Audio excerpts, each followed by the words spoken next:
आपण मॅटर म्हणजे काय हा इन डिटेल कॉन्सेप्ट बघून घेतलेला आहे. मग त्यामध्ये पहिल्या लेक्चरमध्ये किंवा दुसऱ्या लेक्चरमध्ये मी सांगितलेलं की मॅटरला तुम्ही डिवाइड करत करत घेतला तर तुम्हाला काय मिळतं, स्मॉलेस्ट ॲटम मिळतं.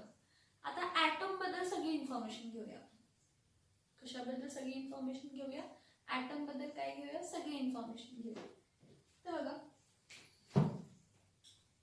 आपण एक पॉइंट डिस्कस करूया, स्ट्रक्चर ऑफ ॲटम. काय डिस्कस करूया, स्ट्रक्चर ऑफ काय बघूया तर item.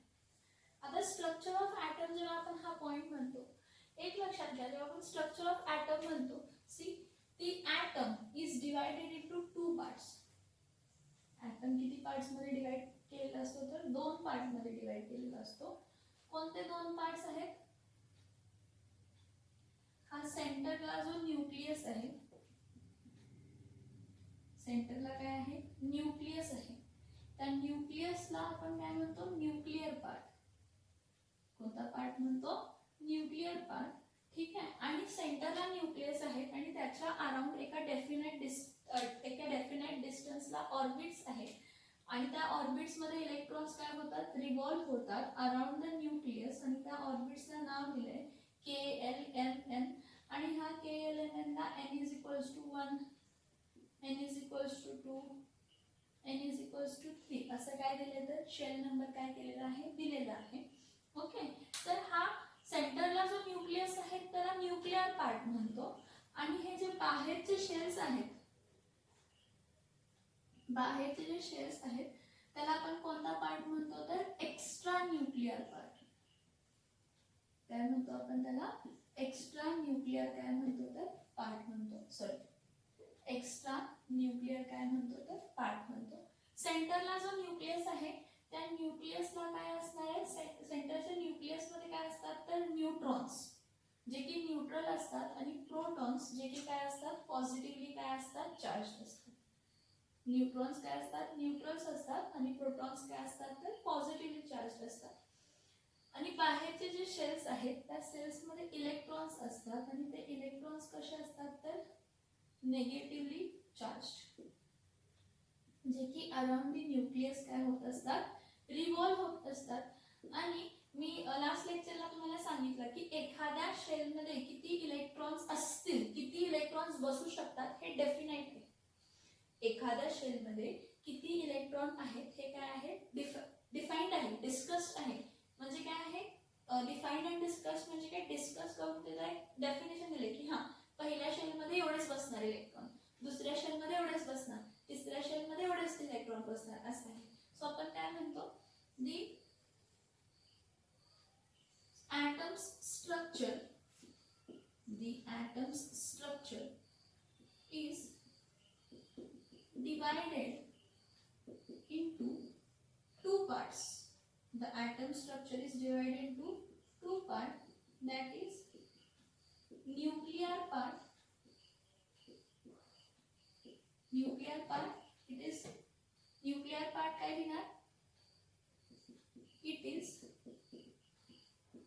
at the center of atom, that is nucleus. nuclear part मध्ये कोण असतं तर न्यूक्लियस असतं. न्यूक्लियर पार्ट मध्ये कोण असतं तर न्यूक्लियस असतं.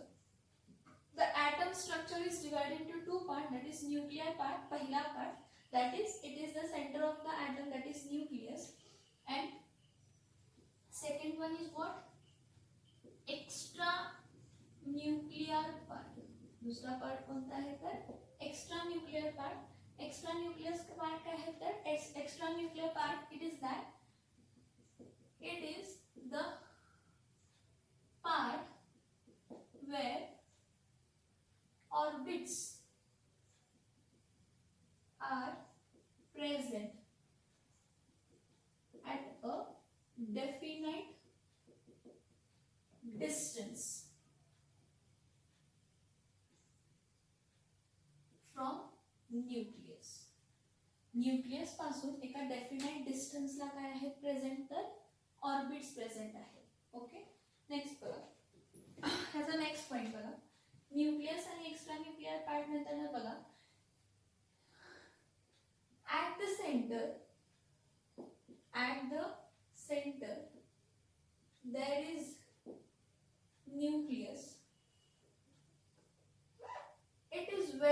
small in size.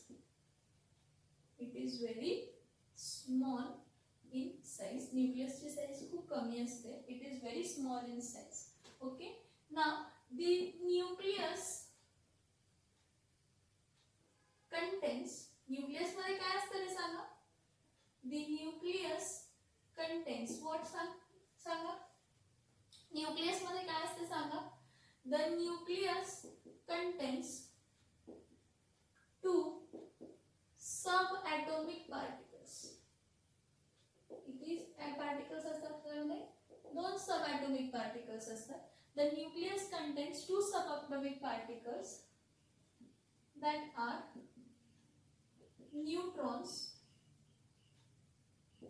Neutrons कसे असतात? They are neutral in nature. Neutrons, they are neutral, and protons that are positively charged. Neutrons, they are neutral, but protons, they are what? Positively charged. So what I am saying, at the center there is nucleus. It is very small in size. So nucleus असतो त्याची size खूप छोटी असते. आता ह्याचं जर न्यूक्लियसचं मला explanation द्यायचं असते खूप छोटी असते तर रुथरफोर्डचा एक्सपेरिमेंट लक्षात येतंय का बघा. तुम्ही 9वीला रुथरफोर्ड, 8वीला किंवा 9वीला रुथरफोर्डचा एक्सपेरिमेंट म्हटलंय. रुथरफोर्डने काय केलेलं होतं की एक लीड ब्लॉक घेतलेला होता. त्या लीड ब्लॉक मध्ये रेडिओ ऍक्टिव्ह मटेरियल ठेवलेला होता. त्या रेडिओ ऍक्टिव्ह मटेरियलच्या पुढे काय ठेवलेली होती तर स्लिट ठेवलेली होती. ठीक आहे. त्या रेडिओ ऍक्टिव्ह मटेरियलच्या समोर काय ठेवलेली होती तर स्लिट ठेवलेली होती. आणि त्या स्लिटच्या समोर असे एक स्क्रीन होती. त्या स्क्रीनला स्किंटेलिटिंग स्क्रीन असं म्हणतो आपण. त्या स्क्रीनला कसली स्क्रीन म्हणतो? स्किंटेलिटिंग स्क्रीन. झिंक सल्फाइडची होती ती स्क्रीन आणि त्याला फ्लोरोसन्स असा कलर होता. फ्लोरोसन्स म्हणजे काहीतरी धडकलं की ती चमकायची. मग आपण इथे एक गोल्ड फॉईल ठेवलेली होती. त्या स्किंटेलिटिंग स्क्रीनच्या मध्ये काय ठेवलेली होती? गोल्ड फॉईल ठेवलेली होती. त्या गोल्ड फॉईलची साईज खूप छोटी होती. त्या गोल्ड फॉईलची साईज खूप छोटी होती. म्हणजे थिन एकदम थिन होती. थिकनेस होता तो 0.1 नॅनोमीटर काहीतरी होता. मग गोल्ड फॉईल आहे म्हणजे त्यामध्ये ऍटम्स आहेत का रे बाळांनो? कोणताही गोल्ड फॉईल म्हणजे गोल्ड एलिमेंट आला. त्या एलिमेंट मध्ये काय असणार आहेत? ऍटम असणार आहेत. मग ऍटमचं स्ट्रक्चर तर आपल्याला माहित आहे. हे आपल्याला दिसण्यासाठी एवढं मोठं काढलंय पण एवढं मोठं नसतंय. तर सेंटरला सगळ्यांचे काय असतील? न्यूक्लियस असतील. आणि बाहेर काय होते तर शेल्स होते. तर काय झालं की जेव्हा एखादं रेडिओ मटेरियल ह्यातून काय गेलं स्लिट मधून काय झाला आर पार झाला तर इथे जे रेज होते त्या रेज काय झाले हे रेडिओ मटेरियल मधले जे रेज होते हे रेज काय होते कसले चार्ज होते? पॉझिटिव्हली चार्ज होते का निगेटिव्हली चार्ज होते? तर कसे होते? पॉझिटिव्हली चार्ज होते. तर हे रेज जे होते म्हणजे आपण जर 100% रेज हे कन्सिडर केले तर ते 100% रेज मधले 99% रेज आर पार झाले. 99% रेज काय झाले? आर पार झाले. काय म्हटलं बघा 100% रेज मधले 99% रेज त्या पर्टिक्युलर फॉईल मधून आर पार झाले आणि ते येऊन धडकले आणि धडकल्यानंतर ही स्क्रीन चमकायला लागली. त्याला स्किंटेलिटिंग म्हणजे चकमकणारी स्क्रीन आहे. म्हणजे कोणताही चार्ज पार्टिकल काहीतरी येऊन धडकले की ती चकमकते. मग त्यावरनं असं रुथरफोर्डने कन्क्लुजन ड्रॉ केला की 99% जर रेज आर पार होत असतील तर जे काही हे आहे ऍटम आहे तो ऍटम मध्ये खूप एम्प्टी स्पेस आहे. त्या ऍटम मध्ये काय आहे? खूप एम्प्टी स्पेस आहे. आणि काय झालं की मिलियन रे मधली एक रे काय झाली? धडकून परत अशी आली. परत मिलियन मधली मी म्हणते काय बघा मिलियन मधली एक रे अशी गेली इथं धडकली आणि परत आली. आता धडकून परत आली म्हणजे 180 डिग्री सेल्सिअस बाउन्स बॅक झाली. मिलियन मधली हे रेज जे आहेत ह्या एक रे म्हणजे ह्या रेज मधली मिलियन रे मधली एक रे काय गेली सेंटरला कुठे धडकली असेल तर ते नंतर सांगतोय. जाऊन मिलियन मधली एक रे धडकून अशी परत आली. जेव्हा मिलियन मधली एक रे धडकून परत आली 180 डिग्रीला तर रुथरफोर्डनं असं म्हटलं की ही जी धडकून परत आली तर रिपल्शन झालं असेल. रिपल्शन झालं असेल म्हणजे ज्याला धडकली आहे ते पॉझिटिव्हली चार्जेस असणार आहे. कारण हे अल्फा पार्टिकल्स आहेत, हे अल्फा रेज आहेत, अल्फा पार्टिकल्स आहेत, हे पॉझिटिव्हली चार्ज आहेत. चार्ज होतं आणि मिलियन मधली एक धडकली म्हणजे काय असणार आहे, खूपच म्हणजे एम्प्टी स्पेस खूप आहे आणि कुठे तर सेंटरला काय असेल, न्यूक्लियस असेल आणि त्या न्यूक्लियसची साईज खूप खूप छोटी आहे. ह्या सगळ्यावर त्यांनी डिस्कशन मध्ये सांगितलं की मिलियन मधली एक रे धडकून परत येत असेल, मिलियन मधली एक रे धडकून काय आली, परत आली आहे तशी 180 डिग्री जाऊन परत आली, किती 180 डिग्री इतका त्यांना काय केलं, हे केलं. तर मिलियन मधली एक रे जर धडकून परत येत असेल, मिलियन मधली एक रे धडकून परत येत असेल तर मी काय म्हणते, इथं लक्षात, मिलियन मधली एक रे जाऊन धडकून येत असेल तर हा जो पर्टिक्युलर रे जी धडकली, मिलियन मधली एक रे जी धडकली ती सेंटरला धडकली असेल आणि सेंटर मध्ये काय आहे तर न्यूक्लियस आहे, ऍटमच्या सेंटरला धडकली असेल आणि ऍटमच्या सेंटरला काय आहे, न्यूक्लियस आहे आणि न्यूक्लियसची साईज खूप स्मॉल आहे, न्यूक्लियसची साईज खूप स्मॉल आहे आणि न्यूक्लियस कसा आहे, पॉझिटिव्हली चार्ज, न्यूक्लियस कसा आहे, पॉझिटिव्हली चार्ज आहे आणि म्हणूनच काय झालंय तर रिपल्शन झालं, म्हणूनच काय झालंय, रिपल्शन झालंय. बघा आता बघा, हा nucleus contains 2 subatomic particles, nucleus मध्ये किती सबएटॉमिक पार्टिकल्स आहेत, 2. कोणते, न्यूट्रॉन्स जे की न्यूट्रल आहेत, मग न्यूट्रॉन्स मुळे तर न्यूक्लियसवर चार्ज येणार नाही, पण प्रोटॉन्स काय आहेत, पॉझिटिव्हली चार्ज आहेत, प्रोटॉन्स काय आहेत, पॉझिटिव्हली चार्ज आहेत. मग जर प्रोटॉन्स पॉझिटिव्हली चार्ज आहे, हा न्यूक्लियस मध्ये न्यूट्रॉन्स आहेत आणि प्रोटॉन्स आहेत, न्यूट्रॉन्स न्यूट्रल आहेत ठीक आहे, पण प्रोटॉन्स पॉझिटिव्हली चार्ज आहेत त्यामुळे न्यूक्लियसला चार्ज काय तो पॉझिटिव्ह येतो. मग 8000 मधली एक रे जी आहे ती अशी धडकली आणि ह्या साईडला कुठेतरी डिफ्लेक्ट झाली. 30,000 मधली एक रे जी होती ती धडकली आणि 90 डिग्री पेक्षा जास्त काय झाली, डिफ्लेक्ट झाली. 8000 मधली एक रे लेस दॅन 90 डिग्रीला डिफ्लेक्ट झाली आणि 8000 मधली एक रे मोर दॅन 90 डिग्रीला काय झाली, डिफ्लेक्ट झाली.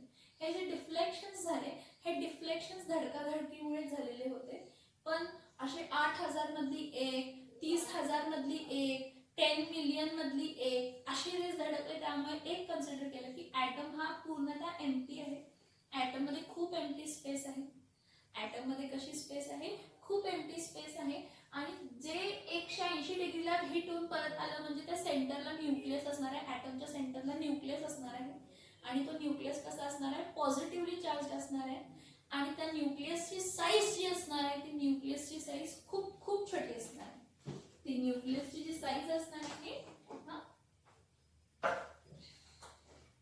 जी न्यूक्लियसची साईज असणार आहे ती न्यूक्लियसची साईज जी असेल ती काय असेल, खूप छोटी असेल, ती न्यूक्लियसची साईज काय असेल तर खूप खूप काय असणार आहे तर छोटी असेल. हे Rutherford experiment, alpha scattering of alpha rays ही जे एक्सपेरिमेंट आहे त्यावरनं कन्क्लुजन ड्रॉ केलं रुथरफोर्ड. तेच मी तुम्हाला इथे सांगितलं, काय केलं तर सांगितलं की 99% रेस आरपार झाले म्हणजे तो जो काय ऍटम आहे तो खूप एम्प्टी आहे. मग 180 डिग्रीला म्हणजे गेली, हे बघा अशी रे गेली, धडकली, धडकून अशी परत आली, म्हणजे गेली पण आणि आली पण, म्हणजे 180 डिग्री नदी काय झाली, रोटेट झाली आहे तशी परत आली.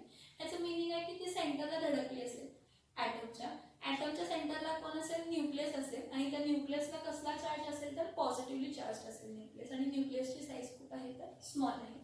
So the nucleus contains 2 subatomic particles that are neutrons, neutral and protons, positively charged particles. Okay. Now, the size of nucleus is very small. The size of nucleus. The size of nucleus is very small. Okay, sorry. The size of nucleus is very small and what? The nucleus contains 2 subatomic particles that are neutrons and protons that are positively charged. Okay. Next. These two particles.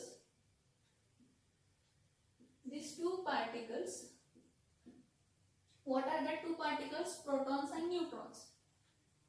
Neutrons and protons. These two particles, हे दोन particles कोणते? Protons and neutrons are together called nucleons. ह्या दोघांना एकत्र आपण काय म्हणतो? Nucleons, कारण हे न्यूक्लियस मध्ये असतात. कुठे असतात तर न्यूक्लियस मध्ये असतात. ठीक आहे.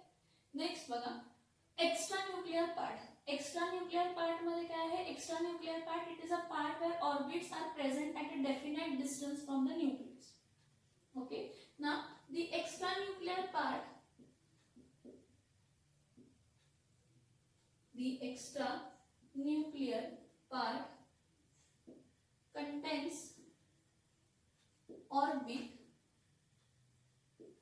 at a definite orbits at a definite distance from nucleus. In this orbits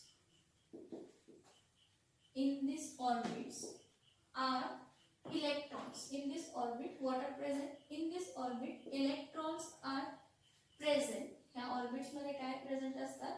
electrons present असतात. In this orbit electrons are present and they are revolving around the nucleus. आणि हे कशा अराउंड रिव्हॉल्व करत असतात? They are revolving around the nucleus. The electrons कसे charge असतात?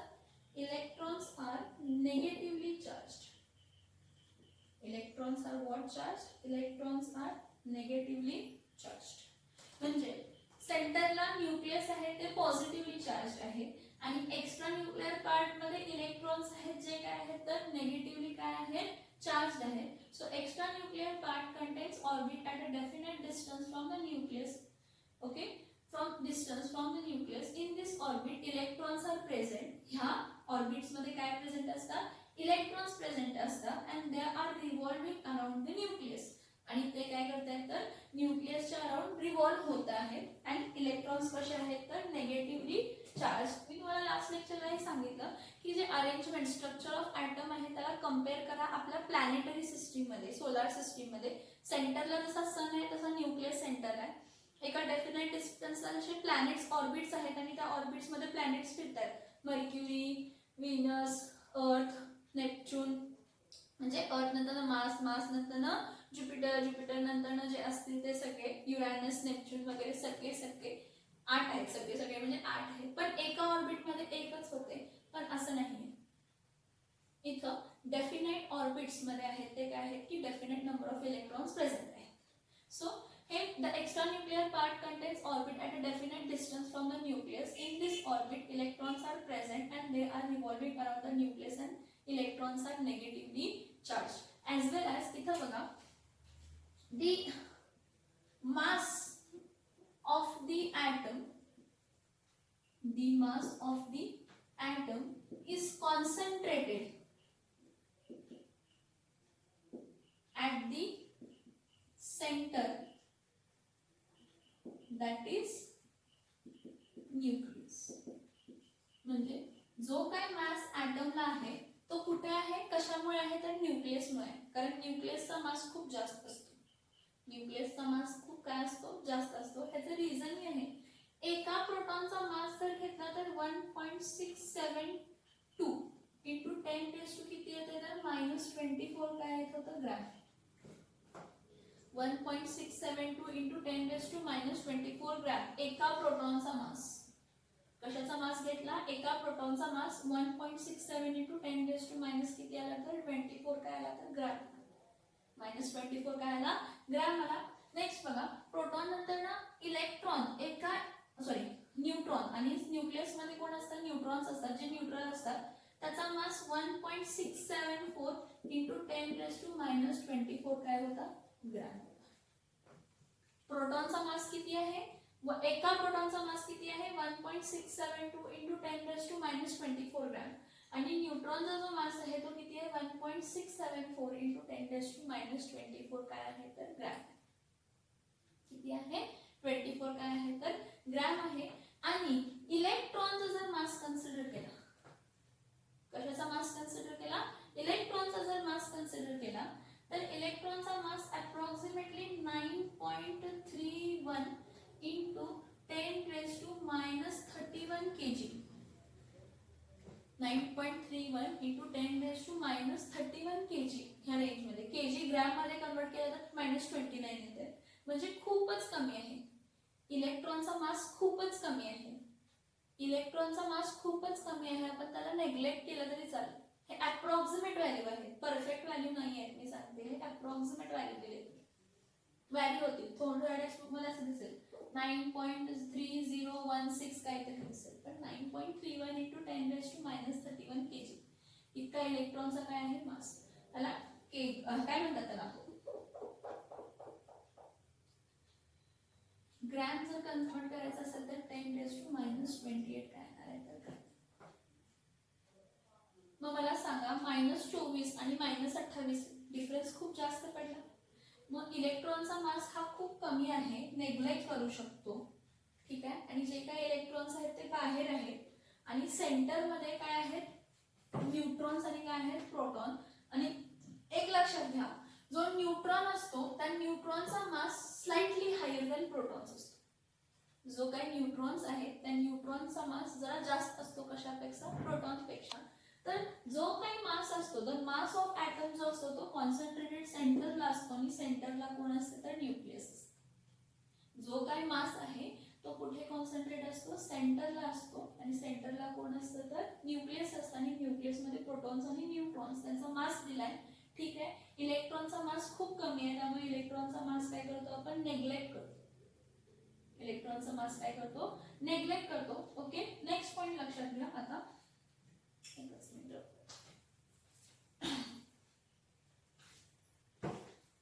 atom structure is divided into two part. कोणता nuclear part आणि extra nuclear part. Nuclear part म्हणजे न्यूक्लियस, न्यूक्लियसच्या आत कोण आहेत न्यूट्रॉन्स आणि कोण आहेत प्रोटॉन्स आहेत. न्यूट्रॉन्स न्यूट्रल आहेत, त्यांना कोणताही चार्ज नाही. प्रोटॉन्स कसे आहेत तर पॉझिटिव्हली चार्ज आहेत.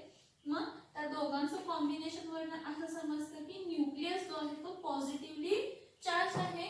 आणि त्याचा मास जर बघितला ॲटमचा तर तो न्यूक्लियस मुळे आहे, कारण प्रोटॉन आणि न्यूट्रॉनचा मास आपण मेजरेबल कन्सिडर करू शकतो, पण इलेक्ट्रॉनचा मास आपण काय करतो मेजर करत नाही, तो नेग्लिजिबल कन्सिडर करतो.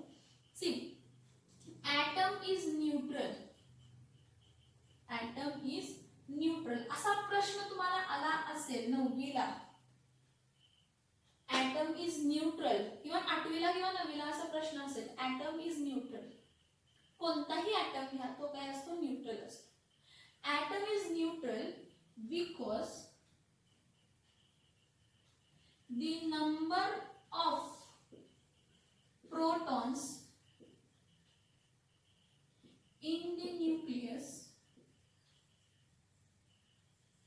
is always equal to the number of electrons in extra nuclear part. एखादा ॲटम हा कायम काय असतो न्यूट्रल असतो, त्यावर चार्ज नसतं.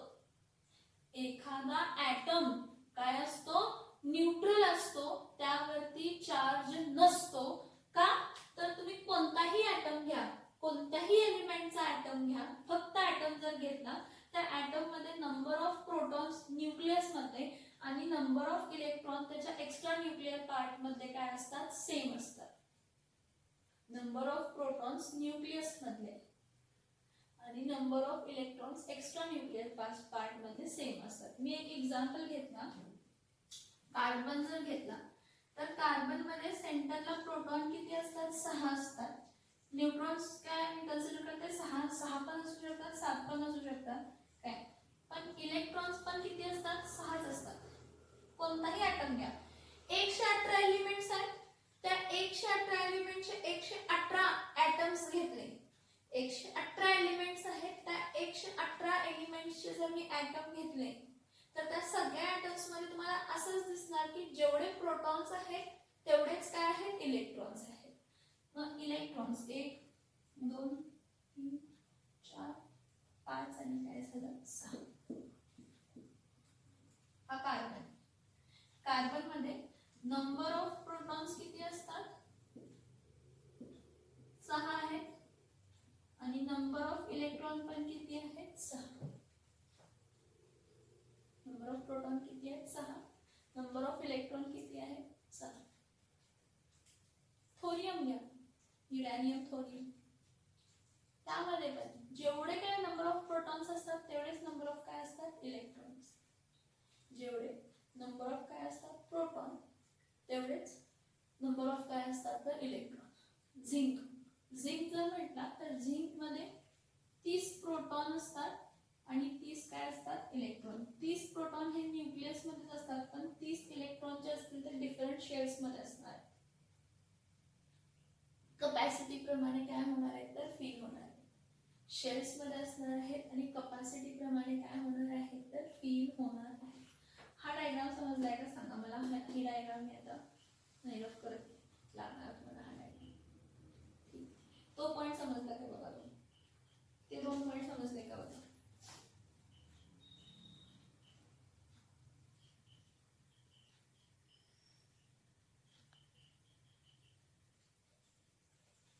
ओके, इथे बघा हा पॉइंट आपण काय बघत होतो, ॲटम इज न्यूट्रल म्हटलं का तर number of protons in the nucleus is always equal to number of electrons in a extra nuclear part. म्हणजे तुम्हाला सांगितलं एक्झाम्पल की कार्बन मध्ये काय झालं की कार्बन मध्ये काय आहे की प्रोटॉन्स पण 6 आहेत आणि इलेक्ट्रॉन्स पण काय 6.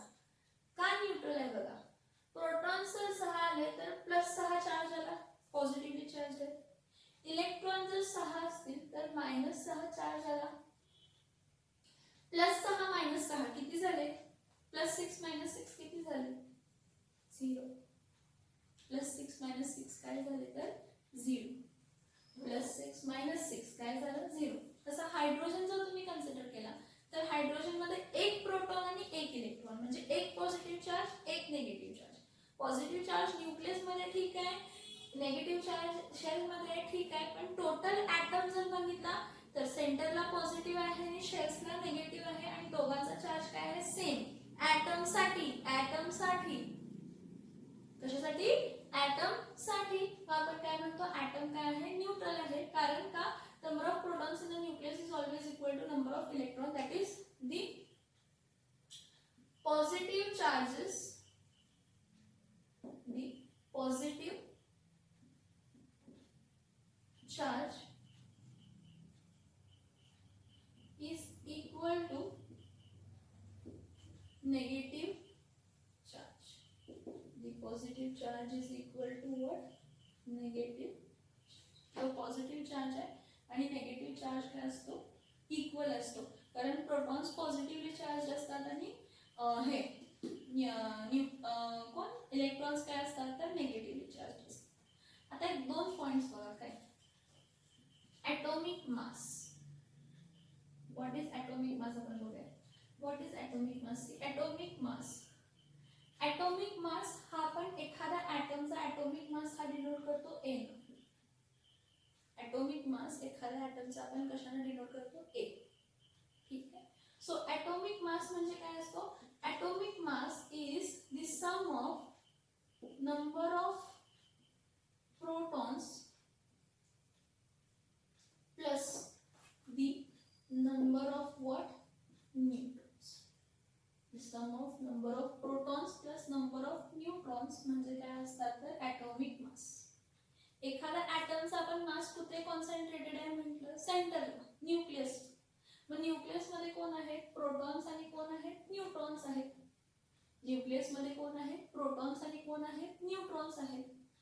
मग number of protons plus number of neutrons हा इक्वल टू काय असतो तर ॲटॉमिक मास असतो. ॲटॉमिक मास इक्वल्स टू काय असतं नंबर ऑफ प्रोटॉन्स आणि नंबर ऑफ काय असतो neutrons.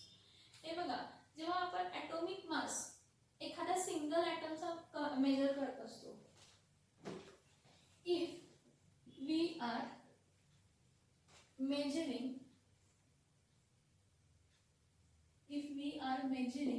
the mass of single atom or single molecule. एका सिंगल ॲटमचं किंवा सिंगल मॉलिक्यूलचा आपण जर काय करत असतो मास मेजर करत असतो तर आपण ते कशा म्हणतो then the unit used over here is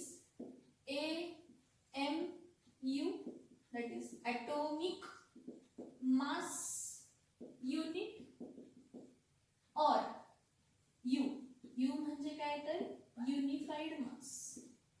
you म्हणजे काय तर युनिफाईड काय तर बघा मी काय म्हटलं, if we are measuring the mass of single atom, आपण एखाद्या सिंगल ॲटमचा किंवा सिंगल मॉलिक्यूलचा मास मेजर करत असू तर जो युनिट आहे तो एकतर आपण AMU करतो, ॲटॉमिक मास युनिट, किंवा यू काय तर युनिफाईड मास.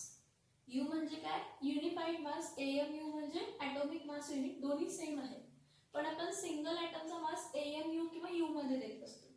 मग जर मी सिंगल ॲटमचा मास मेजर करते आहे तर सिंगल ॲटमचा मास जो असतो तो कसा देतो, atomic mass is equals to number of protons plus काय देतो, नंबर ऑफ न्यूट्रॉन्स.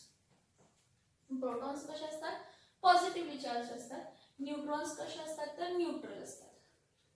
प्रोटॉन्स कसे असतात, पॉझिटिव्हली चार्ज असतात. Neutrons neutral. इथं चार्जचा काहीही संबंध येत नाही बाळांनो, इथं चार्जचा काहीही संबंध येत नाही, एवढं लक्षात ठेवा.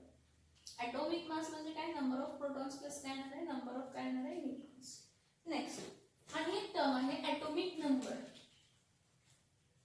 एक टर्म आहे atomic number. Now what is atomic number? Atomic number is number of protons in the nucleus or म्हटलं मी and म्हटलं नाही, or म्हटलं. Number of protons in nucleus or number of electrons in the extranuclear part. See, atomic number, atomic number ला denote करतो letter Z न. Atomic नंबरला आपण denote करतो कोणत्या लेटरने, Z न. तर ॲटॉमिक नंबर हा काय असतो, नंबर ऑफ प्रोटॉन और नंबर ऑफ इलेक्ट्रॉन्स.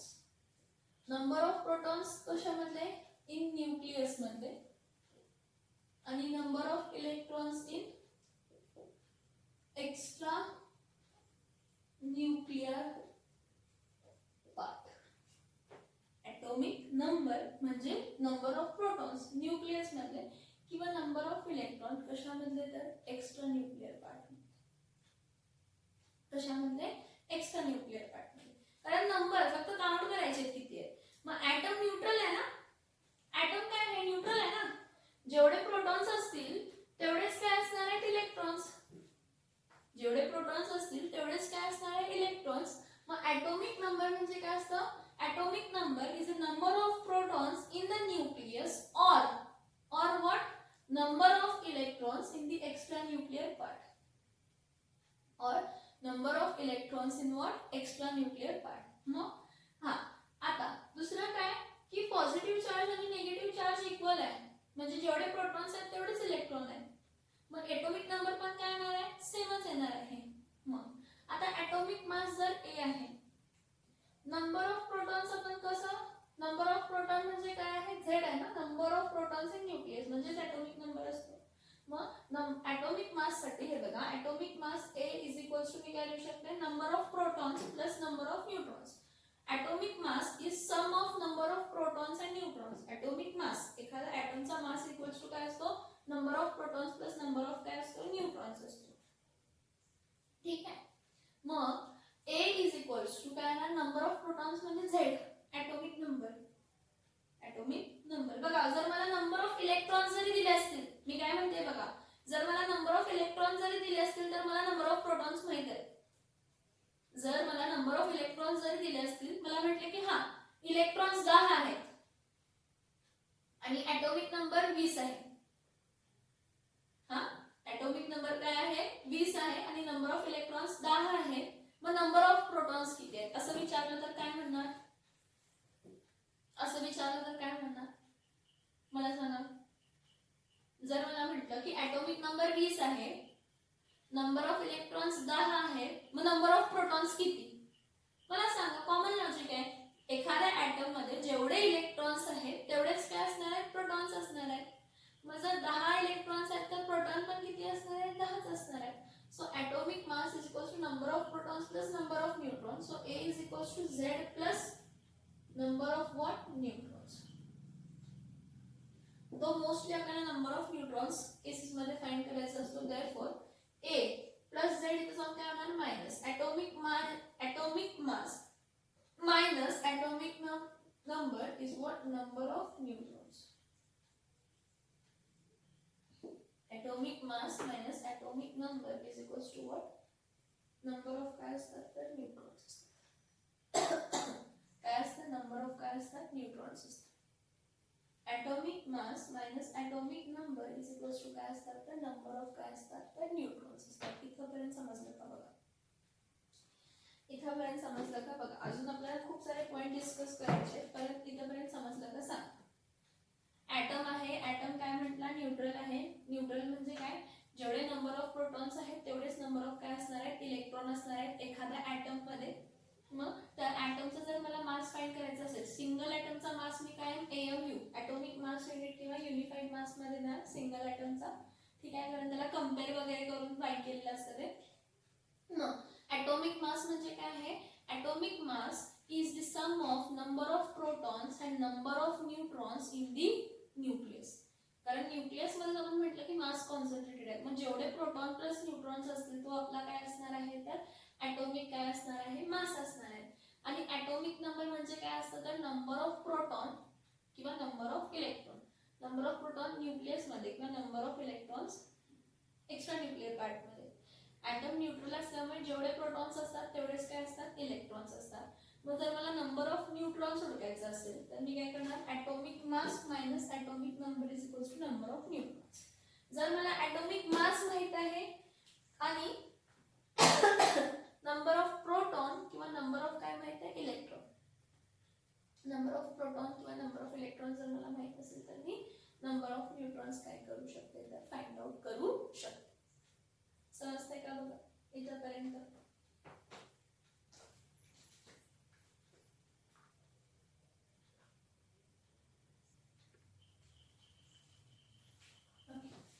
आता काय बघूया? डिस्ट्रीब्युशन ऑफ इलेक्ट्रॉन्स बघूया. काय बघूया? डिस्ट्रीब्युशन ऑफ इलेक्ट्रॉन्स कशामध्ये तर शेल्स मध्ये. शेल्स मध्ये इलेक्ट्रॉन कसे फिल होतात. मी तुम्हाला काय म्हटलं की 118 एलिमेंट आहेत. 118 एलिमेंट आहेत म्हणजे 118 टाइप ऑफ ॲटम्स आहेत आणि दर ॲटम आयडेंटिकल आहे. मग त्या एखाद्या एलिमेंटची जी आयडेंटिटी असते, एखाद्या एलिमेंटची आयडेंटिटी जी असते ती त्याच्या इलेक्ट्रॉन्स वरनं होते किंवा त्याच्या प्रोटॉन्स वरनं होते. त्याच्या कशावरनं होते? इलेक्ट्रॉन्स वरनं काय होते किंवा प्रोटॉन्स वरनं होते. सिंपल लॉजिक बघा. हा एलिमेंट आहे, ठीक. ह्या एलिमेंटला जर तुम्ही डिवाइड करत गेला तुम्हाला स्मॉलेस्ट पार्टिकल मिळेल ॲटम. त्या ॲटमचं जेव्हा तुम्ही स्ट्रक्चर बघितलं तर दोन पार्ट होते, ए न्यूक्लियर पार्ट आणि एक्स्ट्रा न्यूक्लियर पार्ट, आणि दुसरा ॲटम म्हणजे काय म्हटलं? न्यूट्रल म्हटलं. मग त्या ॲटम मध्ये किती इलेक्ट्रॉन आहेत? जर नंबर ऑफ इलेक्ट्रॉन चेंज झाले, नंबर ऑफ इलेक्ट्रॉन काय झाले? चेंज झाले, तर एलिमेंट काय झाला? Change. Number of electron change झाले तर एलिमेंट काय झाला? चेंज. मी काय सांगते बघ. आणि काय लक्षात घ्या, जेवढे इलेक्ट्रॉन्स आहेत तेवढेच प्रोटॉन असणार आहेत ॲटम मध्ये. मी 10 वेळा सांगते, ॲटम मध्ये जेवढे प्रोटॉन्स असणार आहेत तेवढेच काय असणार आहे? इलेक्ट्रॉन्स असणार. हे इलेक्ट्रॉन्स जेवढे आहेत तेवढेच प्रोटॉन्स आहेत. मग जर इलेक्ट्रॉन चेंज झाले म्हणजे प्रोटॉन पण काय झाले? चेंज झाले. मग जर इलेक्ट्रॉन चेंज होत असतील तर एलिमेंट काय झाला? चेंज झाला. मग इथं आपण काय बघूया? फिलिंग ऑफ इलेक्ट्रॉन्स किंवा डिस्ट्रीब्युशन ऑफ काय म्हणूया? फिलिंग ऑफ इलेक्ट्रॉन नंतर बघूया, कारण तो ऑफ बॉक्स प्रिन्सिपल वगैरे वापरायला लागतो. आपण काय करूया? डिस्ट्रीब्युशन ऑफ इलेक्ट्रॉन बघूया. म्हणजे एखाद्या शेलमध्ये नंबर ऑफ इलेक्ट्रॉन्स किती असतात. तर एखाद्या शेलमध्ये जर मला नंबर ऑफ इलेक्ट्रॉन्स किती असतात हे जर डिस्कस करायचं असेल तर बघा, सेंटरला न्यूक्लियस आहे, त्याच्यापासून एका डेफिनेट डिस्टन्सला काय आहेत? शेल्स आहेत. ओके, ठीक आहे. मग आता बघा, हा मी चार्ट तुम्हाला दाखवलाही आहे मागच्या लेक्चरमध्ये. काय आहे की शेल नंबर आणि number of electrons in that shell. आता शेल म्हणजे काय? पहिल्या शेलला के दिले त्यावेळी n इज इक्वल्स टू काय असतं? 1. शेल नंबर 1 असतं. दुसऱ्या शेलला L म्हणतो त्यावेळी n इज इक्वल्स टू काय असतं? 2 असतं. तिसऱ्या शेलला M म्हणतो त्यावेळी n इज इक्वल्स टू 3 असतं. 4थ्या शेलला n म्हणतो त्यावेळी n इज इक्वल्स टू काय असतं 4 असतं. 5व्या शेलला O म्हणतो त्यावेळी n इज इक्वल्स टू काय असतं 5. PQ 6 7 PQ पर्यंतच आपण घेतो. मला तेवढ्यापर्यंतच माहित असणं गरजेचं आहे. त्याचं रिझन आहे की पिरियॉडिक टेबल बघा, पिरियॉडिक टेबल मध्ये 7 पिरियड्स आहेत. किती पिरियड्स आहेत? 7 पिरियड्स आहेत. त्याकडे आपण जायचं आहे, पण आता तुम्हाला सांगतो. मग नंबर ऑफ इलेक्ट्रॉन त्या शेल मध्ये कोणत्या फॉर्म्युलाने देतो? 2n². मग n इज इक्वल्स टू 1 असेल. पहिल्या शेल मध्ये किती इलेक्ट्रॉन असतात? 2 × 1² म्हणजे किती येणार आहे? 2. दुसऱ्या शेल मध्ये 2 × 2² म्हणजे 2 × काय आला 4. 4 × 4 2 8.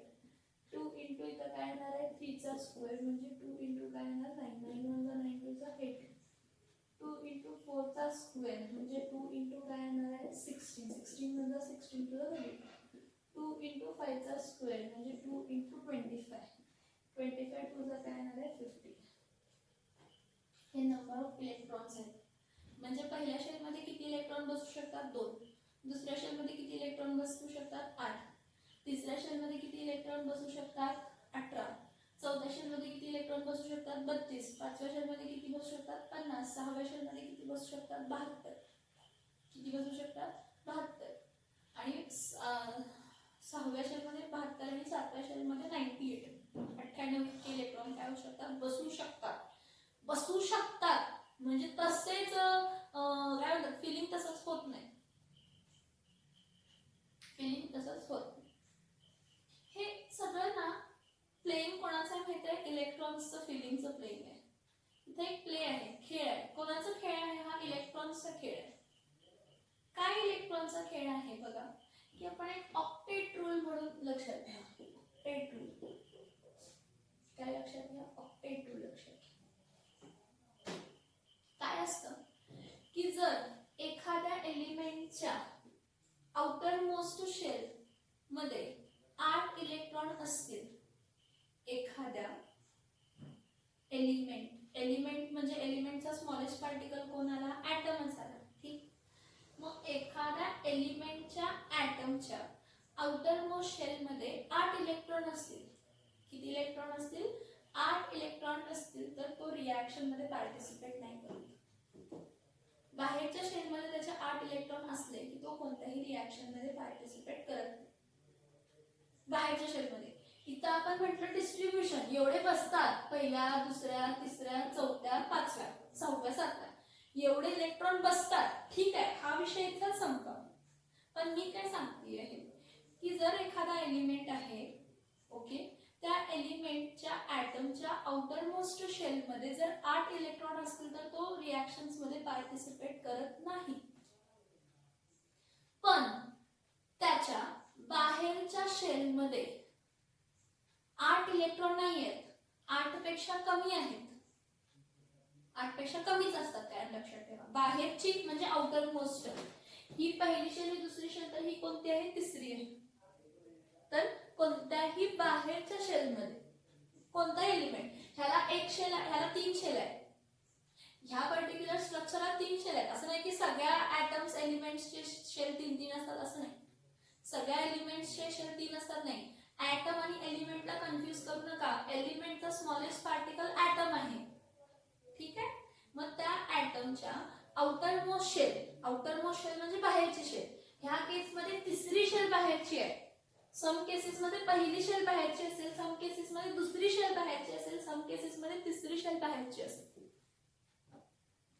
मग त्याच्या बाहेरच्या शेल मध्ये जर 8 इलेक्ट्रॉन नसतील, एक्सेप्शनल केस आहेत त्यामध्ये, 3 एलिमेंट्सचे एक्सेप्शनल, 3-4 एलिमेंट्स एक्सेप्शनल केस आहेत.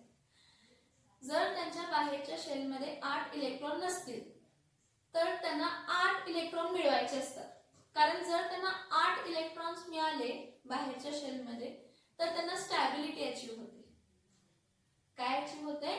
स्टॅबिलिटी म्हणजे शांत बसणे, कोणालाही त्रास न देणे, स्टेबल असणे. एखादा छोटा बाळ कन्सिडर करा.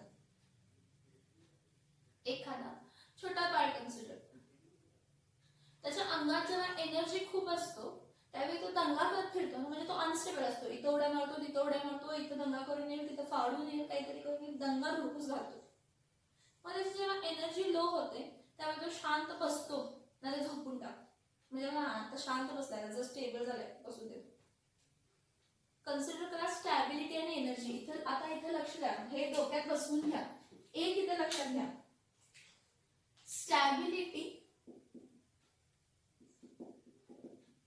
And energy are inversely proportional to each other. आणि जेवढ्या काही केमिकल रिॲक्शन होतात त्या स्टॅबिलिटी अचीव्ह करण्यासाठीच होत असतात. जेवढ्या काही केमिकल रिॲक्शन घडवून आणतो आपण किंवा घडतात ते कशासाठी घडत असतात तर स्टॅबिलिटीसाठी. कशासाठी?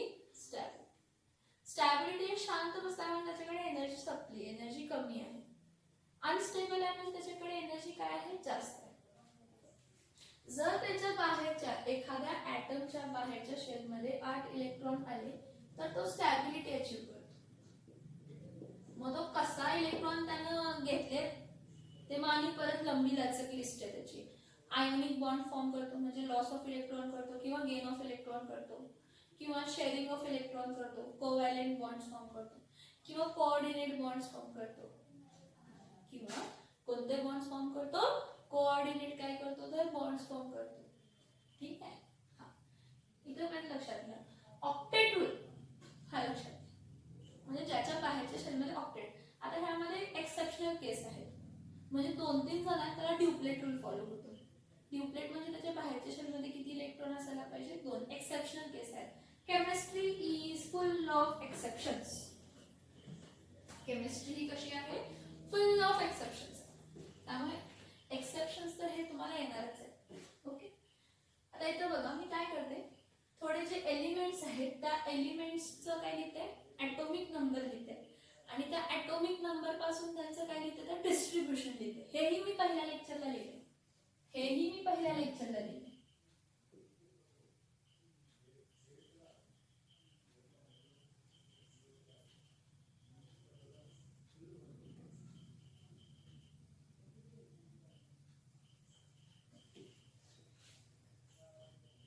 इथं बघा काय म्हणते मी, इथं पहिला हायड्रोजन घेते. ठीक आहे. हेलियम, त्यानंतर ना lithium, beryllium, boron, carbon, nitrogen, oxygen, fluorine, neon, इथे हेलियम. ठीक आहे. सोडियम, मॅग्नेशियम, एलिमेंट्स आहेत ना हे. आणि एलिमेंटचा स्मॉलेस्ट पार्टिकल कोण आहे? ऍटम. म्हणजे हे एलिमेंट आहेत पण बनल्यात कशापासून? ऍटम. एलिमेंट कोणाला म्हणतो? Which is made up of only one type of atom. आपल्याला ऍटमच बघायचं. मी 10 एलिमेंट म्हणते पण कन्सिडर करा की त्या एलिमेंट मध्ये जे ऍटम्स आहेत ते काय हायड्रोजनचे वेगळे, हेलियमचे वेगळे. कसे ते बघा. सोडियम, मॅग्नेशियम, बोरॉन, बोरॉन नंतर ना aluminium, silicon, phosphor, sulphur, chlorine, अर्क. इथपर्यंतच बघूया कारण ह्या आधी आहेत आणि पुढे, पण आता आपण बघायला नको कारण त्याचे व्हॅरिएशन्स आहेत ते आपण अजून शिकलेले नाही. हायड्रोजनचा ॲटॉमिक नंबर 1 आहे. हायड्रोजनचा ॲटॉमिक नंबर 1 आहे. बघा मी म्हटलं ॲटॉमिक नंबर 1 आहे म्हणजे त्यामध्ये काय? 1 प्रोटॉन 1 इलेक्ट्रॉन. हेलियमचा ॲटॉमिक नंबर 2 आहे म्हणजे 2 प्रोटॉन आणि 2 इलेक्ट्रॉन आहेत. लिथियमचा ॲटॉमिक नंबर काय आहे? 3 म्हणजे 3 प्रोटॉन 3 इलेक्ट्रॉन आहे. बेरिलियमचा ॲटॉमिक नंबर 4, बोरॉनचा ॲटॉमिक नंबर 5, कार्बनचा ॲटॉमिक नंबर 6, नायट्रोजनचा ॲटॉमिक नंबर 7, ऑक्सिजनचा ॲटॉमिक नंबर 8, फ्लोरीनचा ॲटॉमिक नंबर 9, निऑनचा ॲटॉमिक नंबर 10. ठीक आहे. सोडियमचा ॲटॉमिक नंबर 11, मॅग्नेशियमचा ॲटॉमिक नंबर 12, ॲल्युमिनियमचा ॲटॉमिक नंबर 13, सिलिकॉनचा ॲटॉमिक नंबर 14, फॉस्फरसचा ॲटॉमिक नंबर 15, सल्फरचा ॲटॉमिक नंबर 16, क्लोरीनचा ॲटॉमिक नंबर 17, आर्गॉनचा ॲटॉमिक नंबर 18. असे टोटल 118 एलिमेंट्स आहेत आणि हे 118 एलिमेंटचे 118 ॲटॉमिक नंबर्स आहेत. म्हणजे जर मी हा पिरियॉडिक टेबल जर क्लासिफाय, हा मी ऍक्च्युली पिरियॉडिक टेबलच लिहिलाय. तसं जर तुम्हाला जर डोक्यात लक्षात येत असेल तर ताण दिला तर हा पिरियॉडिक टेबल काइंड ऑफच आहे. पहिली पिरियड, दुसरी पिरियड आणि तिसरी पिरियड लिहिली आहे मी पिरियॉडिक टेबलची. हे एलिमेंट्स आहेत. ठीक आहे. ह्या एलिमेंटचं स्मॉलेस्ट पार्टिकल कोण आहे? ऍटम.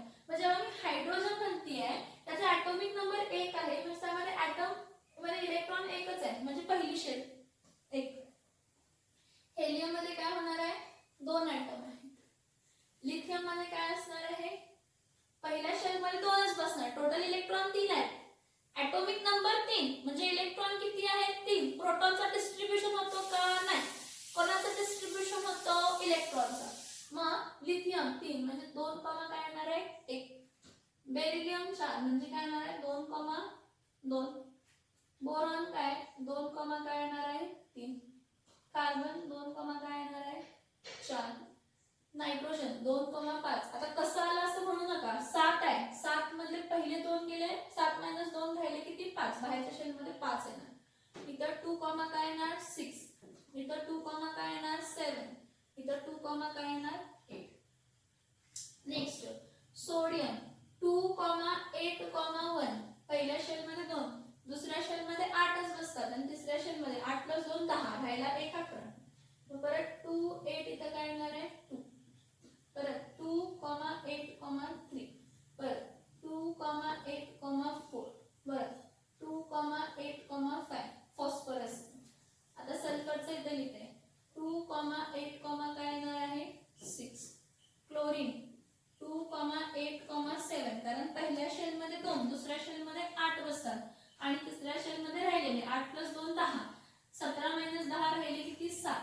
आणि आर्गॉन 2,8, काय येणार आहे 8 येणार आहे. येते का बघा. लक्षात येते का बघा. आता कोणाचा ऑक्टेट कंप्लीट नाही हे बघा. इथं जर बघितला की नाही तुम्ही हे इनर्ट गॅसेस आहेत. ह्यांचा ऑक्टेट कंप्लीट आहे बघा. आर्गॉनच्या बाहेरच्या शेल मध्ये 8 इलेक्ट्रॉन आहेत. तुम्ही म्हणा 18 बसतात. मी म्हटलं 18 बसू देत, 32 बसू देत, 50 बसू देत आउटर मोस्ट शेल मध्ये. पण बाहेरच्या शेल मध्ये 8 इलेक्ट्रॉन असतील तर ते काय आहेत स्टेबल आहेत. मग आर्गॉनच्या आणि निऑनच्या बाहेरच्या शेल मध्ये किती इलेक्ट्रॉन्स आहेत 8. 8 म्हणजे हे स्टेबल आहेत. हे कोणत्याही रिएक्शन मध्ये पार्टिसिपेट करणार नाही. हेलियमच्या बाहेरच्या शेल मध्ये 2 आहेत. हा मी म्हटलं एक्सेप्शनल केस असणार. हेलियम ड्युप्लेट कंप्लीट होतो. जर त्याचा ड्युप्लेट कंप्लीट असेल तर तो स्टेबल आहे. मग आता कोण हायड्रोजनला 1 इलेक्ट्रॉन आहे. 1 इलेक्ट्रॉनची कमतरता आहे. जर त्याला 2 इलेक्ट्रॉन मिळाले तर तो स्टेबल. कारण त्याच्या जवळचा पुढचा कोण आहे हेलियम. हेलियमच्या बाहेरच्या शेल मध्ये किती आहेत 2. मग हायड्रोजन 1 इलेक्ट्रॉन आहे. त्याला आणि 1 इलेक्ट्रॉन मिळाला की तो काय होणार आहे स्टेबल. मग तो इलेक्ट्रॉन आणि 1 मिळण्यासाठी तो काय करेल शेअरिंग करेल किंवा गेनिंग करेल. आता लिथियम आणि बेरिलियम. लिथियमच्या बाहेरच्या शेल मध्ये किती आहे 1 इलेक्ट्रॉन आहे. मग जर त्याला इथला स्टॅबिलिटी अचीव करायची असेल न्यूऑनची तर त्याला 7 इलेक्ट्रॉन घ्यायला पाहिजे. पॉसिबल नाही. त्यामुळे मोस्टली तो 1 इलेक्ट्रॉन काय करतो देतो आणि ड्युप्लेट कंप्लीट करतो. एक्सेप्शनल केस म्हणजे हा नियरेस्ट इनर्ट गॅसचा कॉन्फिगरेशन अचीव करतो. म्हणजे ह्याची नियरेस्ट कोण आहे हेलियम आहे. बेरिलियम पण तसाच करतो. आता काय असतात हे मेटल्स असतात, नॉन मेटल्स असतात. मग तिथं लॉस ऑफ इलेक्ट्रॉन आला, गेन ऑफ इलेक्ट्रॉन आला. ठीक आहे. Loss of electron gain of electron हे कन्सेप्ट आला पिरियडिक टेबल आपण जेव्हा म्हणतो. एलिमेंट्सला आपण क्लासिफाय केले मेटल्स, नॉन मेटल्स आणि कशामध्ये मेटलॉइड्स मध्ये. ठीक आहे. मी इथं जरा स्लो डाऊन करते. नेक्स्ट लेक्चरला तुम्हाला हा पूर्ण पॉइंट एक्सप्लेन करते. इथं फक्त बघा मला काय सांगायचं आहे 1 2 3 पॉइंट्स की हा तुम्ही जर कॉन्फिगरेशन बघितला तर ह्याच्या बाहेरच्या शेल मध्ये किती इलेक्ट्रॉन आहे 1. ह्याच्या बाहेरच्या शेल मध्ये 2. ह्याच्या बाहेरच्या शेल मध्ये 3 4 5 6 7. परत ह्याच्या बाहेरच्या शेल मध्ये 1, ह्याच्या 2 3 4 5 6 7. समजते का. बाहेरच्या शेल मध्ये तुम्हाला दिसेल 1 ते 8 असं चेंज होतं. मग ऑक्टेट कंप्लीट करण्यासाठी ते काय करणार आहे रिएक्शन्स घडवणार. त्या रिएक्शन्स मध्ये ते इलेक्ट्रॉन काय करणार लूज करतील किंवा इलेक्ट्रॉन काय करतील गेन करतील किंवा इलेक्ट्रॉन काय करतील शेअर. ऑक्टेट कंप्लीट करण्यासाठी ते इलेक्ट्रॉन काय करतील लूज, ते इलेक्ट्रॉन काय करतील गेन किंवा ते इलेक्ट्रॉन काय करतील शेअर. मग ते जे काही इलेक्ट्रॉन्स त्याला लागणार आहेत लूजिंग, गेनिंग, शेअरिंग. जेवढे काही इलेक्ट्रॉन ते लूज करू शकतात, गेन करू शकतात, शेअर करू शकतात त्या टर्म पासून आपण एक टर्म क्रिएट करतो valency. The ability of a atom combining ability of an atom म्हणजे तो ॲटम किती जणांबरोबर कंबाईन होऊ शकतो. आता कंबाईन होऊ शकतो हा शब्द असं घ्या कंबायनिंग कपॅसिटीपेक्षा. व्हॅलेन्सी काय असेल तर तो किती इलेक्ट्रॉन काय करू शकतो इलेक्ट्रॉन लूज करू शकतो किंवा किती इलेक्ट्रॉन काय करू शकतो, गेन करू शकतो, किंवा किती इलेक्ट्रॉन काय करू शकतो, शेअर करू शकतो, त्यावरनं आपण त्याची काय कन्सिडर करतो तर बॅलन्स. एखादा ॲटम किती इलेक्ट्रॉन लूज, गेन किंवा शेअर करू शकतो, त्यावरनं आपण त्याची काय डिफाईन करतो तर व्हॅलेन्सी. हा पॉईंट आपण बघूया नेक्स्ट लेक्चरला. आता एवढे पॉईंट समजले का बघा.